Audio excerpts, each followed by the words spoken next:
दिल्ली से अमेरिका जाना सस्ता हो गया है। और ध्यान रखिएगा, मैं डंकी रूट की बात नहीं कर रही हूं। आज दिल्ली से अमेरिका जाना सस्ता हो गया है, लेकिन दिल्ली से प्रयागराज जाने की कीमतें आसमान छू रही हैं। इस उर्दू एन इम्पोर्टेड लैंग्वेज? क्या उर्दू निर्यात करी हुई जुबान है? और या फिर क्या ऐसा है कि जब मुगल घोड़े से भारत में आए तो अपने पीछे उर्दू को बैठा करके लाए? विधायक, इस पवित्र महायोजन के लिए विभिन्न स्रोतों से, विभिन्न रास्तों से सरकार को लगभग 7,500 करोड़ का निवेश प्राप्त हुआ। और इसलिए प्राप्त हुआ, इस सोच के साथ प्राप्त हुआ कि देश विदेश प्रदेश के हर कोने से आने वाले श्रद्धालुओं के लिए हर प्रकार की सुविधा और व्यवस्थाएं मुहैया कराई जा सके।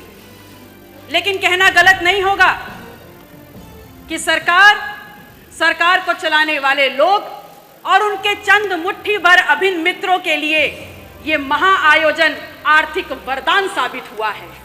इस कदर साबित हुआ है कि जिसने जितना हो सका, जिस रास्ते से हो सका, उस महायोजन में आने वाले उस आम श्रद्धालु को हर प्रकार से लूटने का काम किया है। मान्यवर, आज दिल्ली से अमेरिका जाना सस्ता हो गया है। और ध्यान रखिएगा, मैं डंकी रूट की बात नहीं कर रही हूं। आज दिल्ली से अमेरिका जाना सस्ता हो गया है, लेकिन दिल्ली से प्रयागराज जाने की कीमतें आसमान छू रही हैं।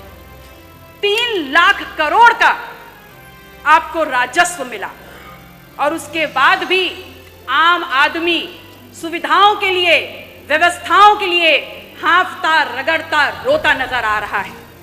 मान्यवर, सामाजिक और धार्मिक आयोजन में सरकार ने अपनी तरफ से व्यवस्था की गारंटी ली थी, तो आज सरकार को सामने आकर के इस बात को स्वीकारना होगा कि आप ठीक व्यवस्थाएं दे नहीं पाए। उस महाकुंभ में आई हुई संख्या को अपनी उपलब्धि ना बताएं, क्योंकि उस महाकुंभ में आई हुई जो संख्या है वो भारतीय समाज के धार्मिक चेतना का परिणाम है, वो आपकी उपलब्धि नहीं है। उसका श्रेय लेना बंद करिए, बल्कि प्रमुखता से सामने आकर के जो खामियां हुई हैं, जो अव्यवस्था हुई है, उसको स्वीकारिए और सबक लीजिए कि आगे ऐसा दोहराया ना जाए।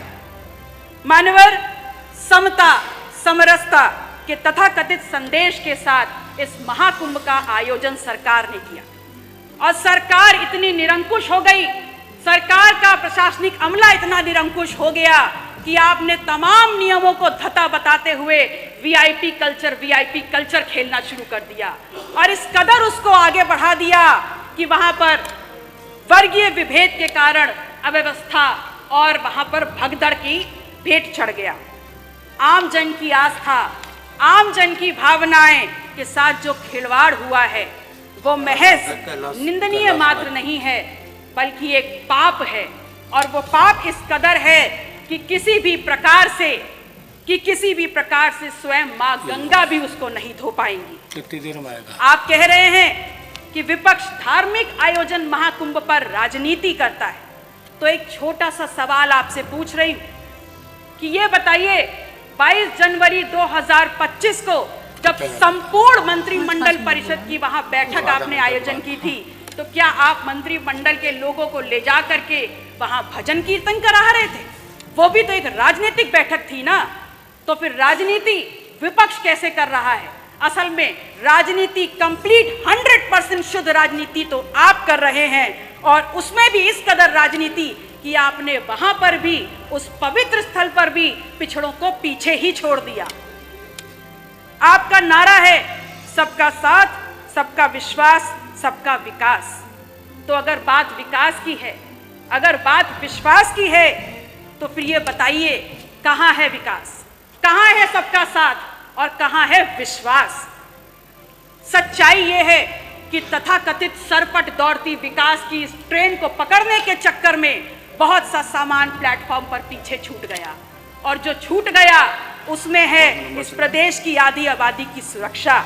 जो प्लेटफॉर्म पर छूट गया वो है नौजवानों की नौकरी का सपना, और जो पीछे छूट गया उसमें है शब्दों की मर्यादा और हमारा अदब। शायद इसीलिए उस दिन सदन में जब विपक्ष के द्वारा विधानसभा की कार्रवाई में उर्दू को सम्मिलित करने की बात की गई तो यहाँ पर अशोभनीय और असंसदीय भाषा का प्रयोग किया गया।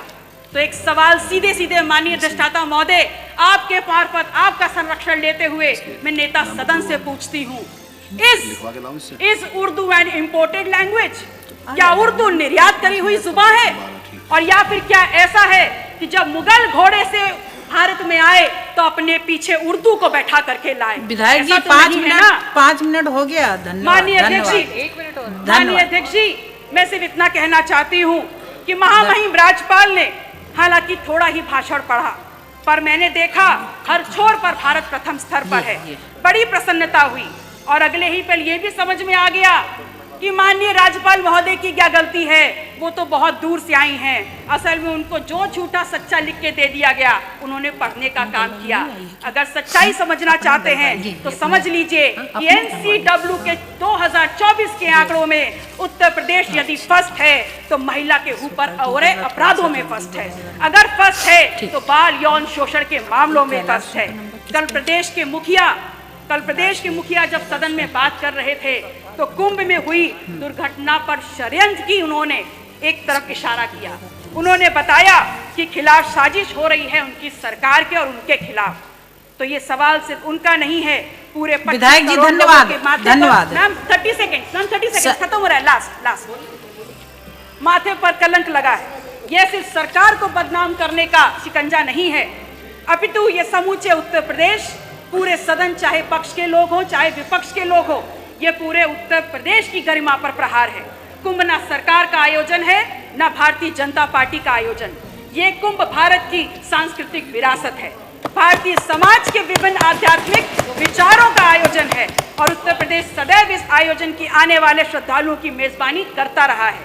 और अंत में मैं सरकार से मांग करती हूँ कि जो लोग भी षड्यंत्र में शामिल हैं उनके नाम सामने लाए जाएं, उनको कठोरतम सजा दी जाए। माननीय अधिष्ठाता महोदय, समय की बाध्यता है, मैं आपसे निवेदन करूंगी कि अपने क्षेत्र सिराथू से संबंधित जितने भी प्रस्ताव हैं मैं टेबल कर रही हूं, कृपया उनको मेरे वक्तव्य के साथ जोड़ने का कष्ट करें। नमो बुद्धाय, जय संविधान।